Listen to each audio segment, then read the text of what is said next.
Hello, this is Wayne Rivers at the Family Business Institute. Thanks for tuning in.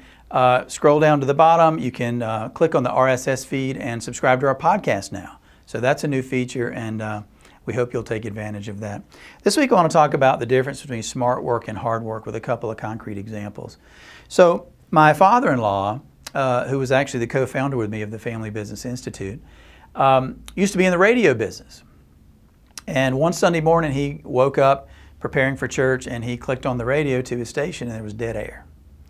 Well, in the radio business, that's the worst thing that can happen to you. Dead air means no revenue. So he got on the phone, and there was this guy that was like, they had a certain brand of equipment that ran the radio station.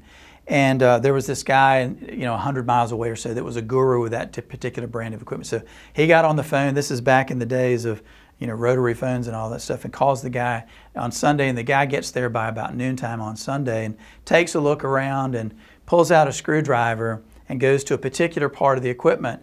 And Tom said he puts the screwdriver into this into the screw head and just turns it about a quarter turn like that, and boom, radio station's back up and running. And Tom goes, "Oh my gosh, thank you, you've really been a savior. Golly Moses, wow, this is terrific, thanks so much." And the guy says, "I'll send you a bill." Well, a week later, the bill gets there, and it's a bill for like $10,000. And Tom is horrified. He's like, "Wait a minute." I called the guy. I know it was a Sunday.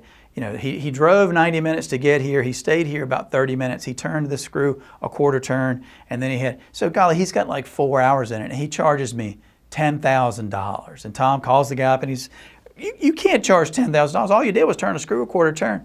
And the guy says, "Look, I didn't charge you for my time. I charged you for my experience and my knowledge. And I, uniquely, among all the people you might have called, knew which screw to turn how far." And that's how he justified the bill. And guess what? Tom paid it. So, the guy was experienced, specialized, and smart. He wasn't charging for his time. He was charging for the value of his expertise. Okay?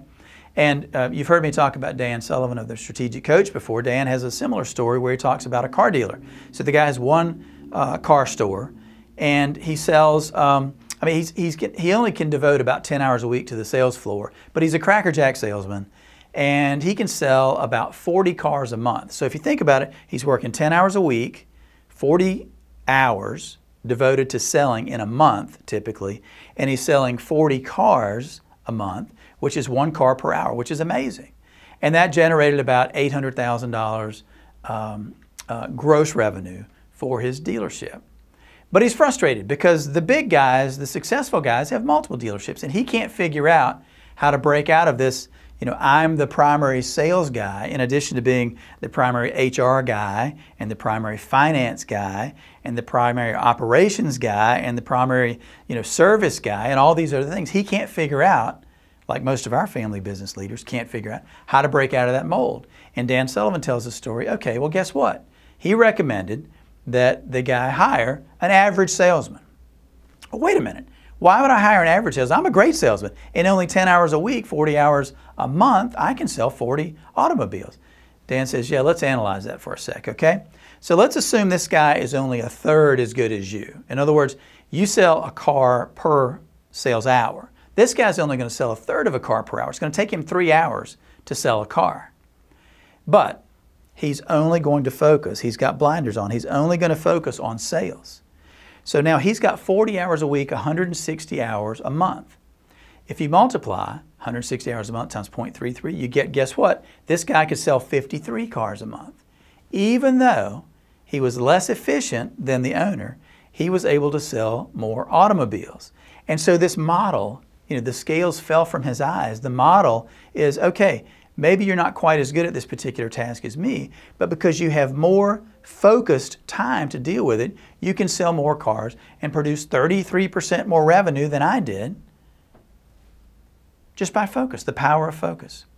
So think about those two examples and think about how you spend your time. I see our family business leaders out there working insane hours. I mean, 80, 100, 120 hours a week, especially now that the economy is booming and business is great again.